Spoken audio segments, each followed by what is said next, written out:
This is Justin Case of American Newscape, joining our new friend to the channel, Mary Beth Lacy. Hello, Mary Beth. Welcome to American Newscape. Welcome. Thank you for having me. Well, I'm excited about this, Mary Beth. You may be new to the channel, but we've known each other for a long time. I'm thinking close to 20 years. Sure, absolutely. All right. Now, Mary Beth, I'm already tripping on my tongue. Mary Beth, where have you been and what's been happening with you? Well, I've been working in the golf industry for almost 30 years, and I think like you said, we've known each other for 20 some odd years. And I mostly was on the marketing side, just doing public relations. So I was the person on the other side of the camera, writing the press releases, getting it to the press, making sure they had everything they need to write their stories or do their articles or podcasts or like you, you know, everything online, everything print in the old days, newspapers, right? Going back hundreds of years Yes, when yes. we had newspapers and magazines. So that was my world, and I've kind of put it aside. I retired about a year and a half ago. I do a few little things for some clients, but I don't try not to do the big PR firm thing anymore. I owned a PR firm, very successful, but um, and I wanted to keep writing because I wrote press releases in and out every day, on products, and so wrote a children's book, and I call it my revenge from corporate writing. But when did you first develop your passion to write? Oh wow, that's a great question. Gosh, probably as a little girl. It must have been, Stewart Country Day School in Princeton, New Jersey, I guess. Went to school with the nuns. Okay. I have no idea. They probably instilled it in me somewhere when I was little. I ended up doing a lot of writing as well, and it was always very painful and very hard. Did not come easy to me, and I didn't Yeah. develop a passion until I got in high school, and I took a college composition course from what we'll call I used to call him Dr. Kimball. He wasn't a doctor, but I did that so he'd Hmm. keep me in the class, and he basically told the class that none of us could survive. Huh. And I thought I Right. turned in 5 papers Hmm. that had the first F's I'd ever seen. And he didn't Oh not wow. only grade these papers, he graded these papers. And he was his motivation to students was to tell them they shouldn't be in his class. So I stayed in his Uh-huh. class and I survived the Okay. class with my speaking capabilities because part of the grade was giving a speech. So then Okay. I decided I can write. I can write. And it slowly became a passion. We started doing stuff like this. But what Hmm. excited me about what brought us here today was you said, I'm writing a children's book. And I said, let's do an Yeah. interview. And you just weren't ready. I said, let's do an Thank interview. you. And you just weren't ready. And I was anxious to Yeah. read it. And I've been gifted the ability to read this book. So why don't we dig into the book a little bit? Well, here's the book. Octopi Are Very Sly. That's the name of it. I don't know if you can see We that, can see but it. hopefully, We can see it. yeah. And it's a nursery rhyme. I mean, honestly, like I said, I've been writing press releases my whole life, and I take information from engineers and sort of dumb it down to everyday language that people could decipher and want to read to buy products. So this is, like I said, it's just completely the opposite, and it's about two octopi that are in an aquarium, and they plan their escape. And I'll just give you the background. The reason I wrote it is it was a COVID book. Obviously, everything happened right during COVID. We were all locked up and trying to figure out life. So my daughter was home from college, and she somehow told me this story about the octopi that lived in these aquariums and how smart they were, and they would escape and they would do all these interesting things. So there was an article in the New York Times. She goes, "You have to read this article." So I read the article, and it inspired me to write this little story about they never gave up for their freedom. They finally found their way back to the sea. It was many attempts, and one was there before the other, and then when they both were there together, they sort of fell in love and figured out this escape plan. And then that's the story. Their names are Harry and Suzette. Well, that's And cool. And Harry was very grumpy. well, you know what a lot of people are concerned about now is hidden messages in books, and this one certainly doesn't have one. This is certainly G-rated. I think Yes. it's it can be read to 2-year olds, and Oh, definitely. when children are starting to read, I think it will be a very entertaining read for them with their parent at their side explaining some of the words. But it's not like Yeah. there's a lot of big words. Well, people would ask me, why did you do this? And it was a lot of work because I didn't know how to do a book. So I did everything wrong at least one time through and had to start over again. But my goal was just to bring one child and one adult together for a few minutes to just escape from everything that was going on and enter a different world where they could both, just be entertained, and have fun and not think about all of everything else. Just be free for a second in this other little, fairy tale place. And mine was in this aquarium trying to get back to the ocean. Well, and even us adults can use that from time to time. I mean, we're Oh yeah. inundated with, I hate to say crap, but we're inundated with Mhm. crap. Oh And yeah. octopus are fascinating creatures, and I think that's why I initially got excited. They'll actually bond to human beings, and everybody loves They do. octopuses, Yes. except Yeah. crabs and sea urchins Yeah. and things like that. But They're very smart. They eat them. So yeah, they're tricky about, and they have camouflage so they can hide out in a rock and become look like the rock. And then when the little crab comes along, they.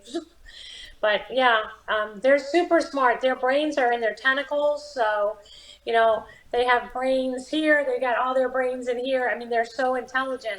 I think they're probably a smarter species than we are for sure. well, I believe you're right. But that's not Yeah, saying much, Mary Beth. I know. I know. Yeah, yeah. Well, you know what? I mean, go ahead. Well, when I read the book, I visualized grandma reading to her favorite grandchild or all her grandchildren, and I sensed that it was just the perfect gift. As I say, Yes. no ulterior motives, no. I don't mean to offend anybody out there. No woke culture, No, not at and all. and it's something you can feel good about giving as a present Yes, it's because it has a totally purpose. G-rated. It's very G-rated, very, very normal, very just from the heart. It's a love story, actually. Exactly. It's a little children. It's a children's book love story, if you can believe that. And that was something I kind of wanted to do, a children's book love story. Well, it is. It is, and it's got a really Yeah, happy ending. I mean, it's an yeah, ending yeah. that your kids will celebrate. Everybody's is sort of cheering them on. Okay, come on, they're gonna get out. They're gonna get it. I mean, because they try to escape. They make this map, and they map out the whole zoo because the whole aquarium and the zoo, and they figure out how to get out, and they know where the kitchen break room is, and they know where the steps are, and they get stuck on the steps. They get stuck in the kitchen, and the people who work in the aquarium have to put them back in the tank because they can only stay out of their tank for a few minutes. And so, they failed many times, and the book is about that too, about failure. And but they never gave up on their dreams, and that's another thing. That was one of the themes of the book. Don't give up on your dreams, and don't give up on your dreams when you are stuck. So it's easy to say, don't give up on your dreams. That's so hypothetical. That's so out there. No, don't give up on your dreams when you are stuck. Well, and don't give up on yourself. Yeah, that's exactly right. Sure. Well, and that just brings it back to what a wonderful message to share with the children. Yeah, yeah, because you know what, if we have to teach our children about hope and about, just tenacity and resilience and keep going. And like, what was your favorite book as a little kid? I'll ask you first and I'll answer it. So you go first. I know you're the interviewer, but go ahead. No, no, You no, know, no, that's fine. I did have a favorite book, and it was Kiko the Indian. Kiko the Indian. Now, Oh my Kiko, gosh, I haven't read it. So now I got to write this down. well, Kiko the Indian had to climb the mountain to get an eagle feather, I but just he wrote it felt down. bad about picking an eagle feather, so the eagle left him Oh, behind a feather, and he climbed down. And when he got down, then he was a brave. then he was a what? When he got back to the tribe and he had his eagle feather, then he was a brave. A Brave. I remember this book now. I just didn't catch the title correctly. Yes, yes, I remember that book. That was a great book. And the eagle left the feather, right? He was so Yeah, all, yeah, it was the eagle was one step ahead of him, and but watching from up above. right. And as a, Yeah, and there again, it had a happy ending and it had a yeah, little bit of suspense, just like those right. sly octopi. Right. And my favorite book when I was a little kid was The Little Engine That Could. Well, that was my number So, two. yeah, I mean, I read that over and over and over again. My mom and dad read that book to me, and I just, for some reason, children like the same book over and over again. I think it's calming to have the repetition of something they understand.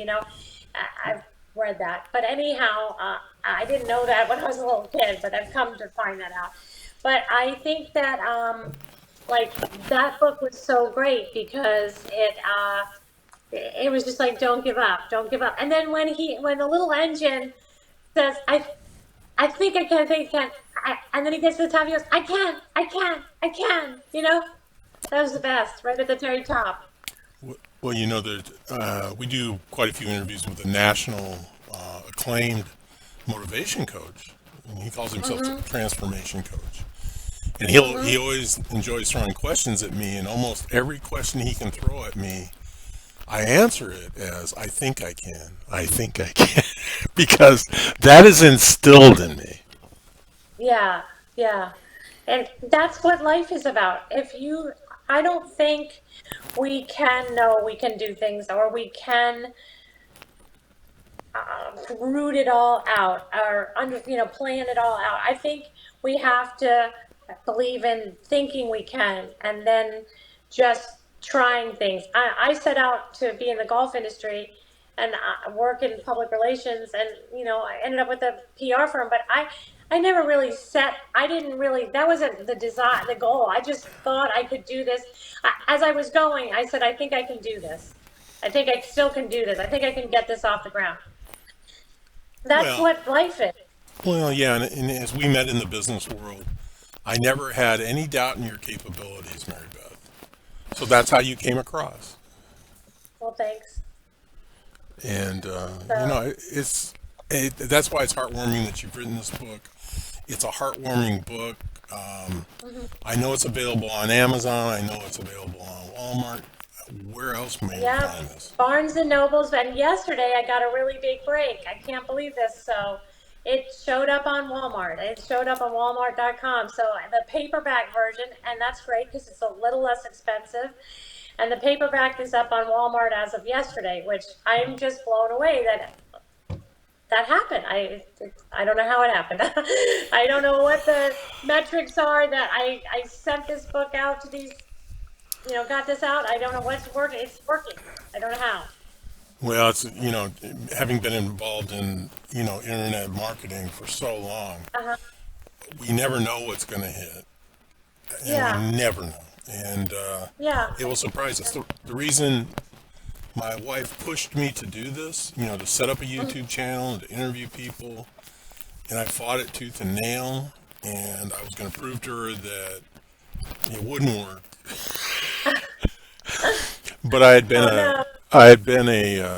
we had reported for San Diego Zoo forever, and they sent a little video out, and I published it, and 100,000 views later, I was going, I think I can. I think I can.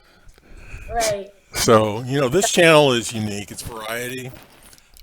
Yeah. We go against all known logics from the internet because I always believed that Johnny Carson had a pretty good show, and it was variety. Right. He had, it was a smorgasbord, right? A well, smattering of things. well, it's because every group has its own little audience, and Yeah. they come and they either stick around for other stuff, like some of the weekly series that we have, or they get mad at us when we do something they don't like and leave. But it doesn't matter. Right. We Well, it is. we just That's keep. great that you. I'm happy you listen to your wife. Okay. That's good. Good. Good. She's And she ended up being right. well. I'd spent a lot of time in front of the camera for TV stations and stuff like that in interviews, and Yeah. I can always Okay. run off the mouth. I can run off the mouth with the best of them, and sometimes I say stuff that actually makes sense. I hear you. So you are on. It's interesting because my career has always been on one side of the camera, and your career has been on the other side of the camera. And it's interesting because people don't really realize there are two different career paths to make. So you watch that interview and you don't realize there's a person on that side of the camera. They see that person, but then there's a person usually always behind the camera who organized it, who got the copy points, and all the made sure that the person being interviewed knew what they were going to talk about. All the work behind it. So most people don't even realize there's somebody like that, in the scene.